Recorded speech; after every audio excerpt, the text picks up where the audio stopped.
Hi everyone, doctor Shiham ബാലകളാണ്. പ്രമേഹമുള്ള പലരും എല്ലാ ദിവസവും ഉ കഴിക്കുന്ന ഒരു ഫ്രൂട്ടാണ് പപ്പായ. അതിന് അവർ പറയുന്ന ഒരു പ്രധാന കാരണം പപ്പായ കഴിച്ചാൽ വയറിന് സുഖം കിട്ടും, ദഹനം ശരിയാകും, കോൺസ്റ്റിപ്പേഷൻ മാറും എന്നൊക്കെയാണ്. എന്നാൽ പ്രമേഹമുള്ള ഒരാൾക്ക് പഴുത്ത പപ്പായ കഴിക്കാമോ? കഴിക്കാമെങ്കിൽ എത്ര അളവിൽ കഴിക്കാം? ഇന്നത്തെ വീഡിയോയിൽ നമുക്ക് അതാണ് പരിശോധിക്കാനുള്ളത്. ആദ്യം തന്നെ ഒരു പ്രധാന കാര്യം, പ്രമേഹമുള്ളവർ ഏതെങ്കിലും ഭക്ഷണം കഴിക്കണമോ വേണ്ടയോ എന്ന് തീരുമാനിക്കുന്നതിന് മുമ്പ് അതിൻ്റെ പോഷകമൂല്യം അഥവാ ന്യൂട്രീഷണൽ വാല്യൂ ഒന്ന് പരിശോധിക്കണം. കാരണം ഓരോ ഭക്ഷണവും രക്തത്തിലെ പഞ്ചസാരയുടെ അളവിനെ സ്വാധീനിക്കും. അതിനാൽ തന്നെ ഏതെങ്കിലും ഭക്ഷണം ഡയറ്റിൽ ഉൾപ്പെടുത്തുന്നതിന് മുമ്പ് അതിൻ്റെ ഗ്ലൈസീമിക് ലോഡ് എത്രയാണ്, അത് ബ്ലഡ് ഷുഗറിനെ എങ്ങനെ ബാധിക്കും എന്നൊക്കെ മനസ്സിലാക്കേണ്ടതാണ്. ഇപ്പോൾ നമുക്ക് പപ്പായയുടെ ന്യൂട്രീഷണൽ വാല്യൂ നോക്കാം. പഴുത്ത പപ്പായയിൽ ഏകദേശം 85% വെള്ളമാണ്. ഏകദേശം 10% കാർബോഹൈഡ്രേറ്റും ഏകദേശം 2% ഫൈബറും ഏകദേശം 1% പ്രോട്ടീനും ഇതിൽ അടങ്ങിയിട്ടുണ്ട്. ഫാറ്റ് ഇതിൽ വളരെ കുറവാണ്. അതോടൊപ്പം പപ്പായയിൽ വൈറ്റമിൻ എ, വൈറ്റമിൻ സി, ചില ദഹന എൻസൈമുകൾ ഇവയും അടങ്ങിയിട്ടുണ്ട്. ഇനി പപ്പായയുടെ ഗ്ലൈസീമിക് ലോഡ് നോക്കാം. പഴുത്ത പപ്പായയുടെ ഗ്ലൈസീമിക് ഇൻഡെക്സ് എന്ന് പറയുന്നത് ഏകദേശം 60 ആണ്.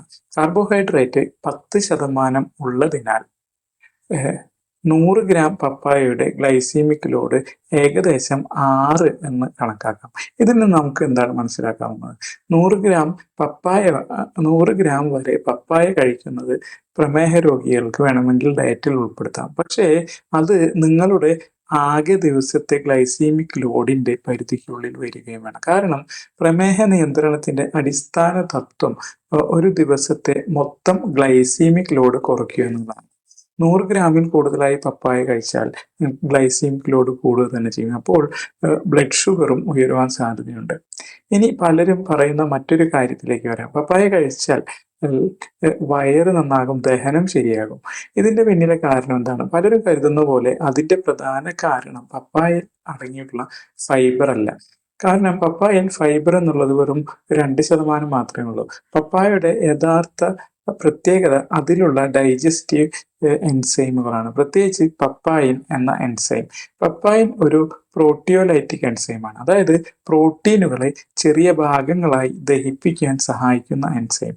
അതുകൊണ്ട് പ്രോട്ടീൻ്റെ ദഹനം മെച്ചപ്പെടുത്തുന്നതിന് പപ്പായ സഹായിക്കാം. ഇതിനു പുറമെ ശരീരത്തിലെ ഇൻഫ്ലമേഷൻ കുറയ്ക്കുന്നതിലും ഇത്തരം എൻസൈമുകൾക്ക് ചില റോളുകൾ ഉണ്ട് എന്ന് ചില പഠനങ്ങൾ സൂചിപ്പിക്കുന്നുണ്ട്.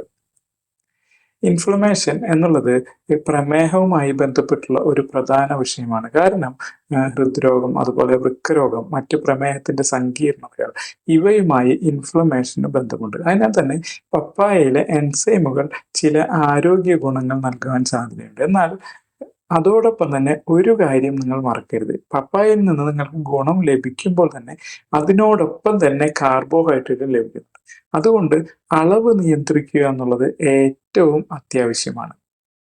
അപ്പോൾ പ്രമേഹമുള്ളവർക്ക് പപ്പായ കഴിക്കാം, പക്ഷേ അളവ് നിയന്ത്രിക്കണം. ഒരു ദിവസം ഏകദേശം ഒരു 100 ഗ്രാമിൽ താഴെ പപ്പായ കഴിക്കുന്നത് സാധാരണമായി സുരക്ഷിതമായ പരിധിയിലായിരിക്കും. അതിൽ കൂടുതലായി കഴിക്കുകയാണെങ്കിൽ ഗ്ലൈസീമിക് ലോഡ് കൂടുകയും ബ്ലഡ് ഷുഗർ ഉയരുവാനും സാധ്യതയുണ്ട്.